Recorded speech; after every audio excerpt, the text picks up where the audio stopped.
chính em tăng chỉ bỏ ba lấy kênh hấp khía cả linh cột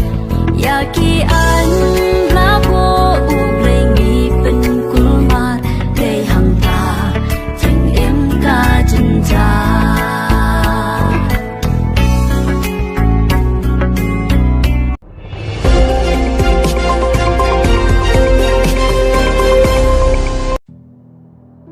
Ka Kenhun Menteri Balakli da Menteri Rang Bakdu Narendra Modi kalapdiang ya kijing ajengmot jong ka high level committee halor ka jing penlong election hakaju kapot hapo ka jing penyat jong presiden barim Ramnath Kovind ka jing penlong election hakaju kapor ki jing ajengmot jong ka high level committee kilong ka banangkong lapalong ya ki election hakaju kapor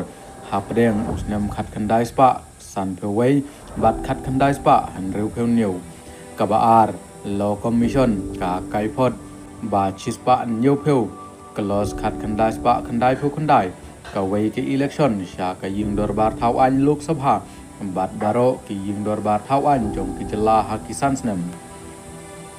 kabalai ka kaipot ba new pheu khandai klos arajar khat san jong ka parliamentary committee ka jing ajing mot ya kiru kom penlong election hakaju kapor haki arbanta kabasau lakhli ya ka high level committee da Ramnath Kovind ban layamir jing mot ya ka banta bayar jong kito kibadon ha kane ka kam kan thup ki seng san pathai bat kiru shempang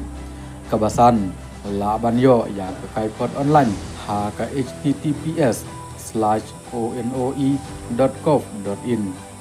kabahan reu ka jing ajeng mot kapan i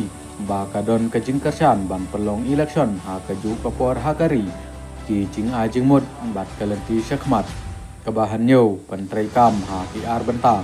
kabapra ha kabanta banangkong pelong ya ki election sya ka ying dorbar thau an lok sabha bat ha ki jela ha kaju kapor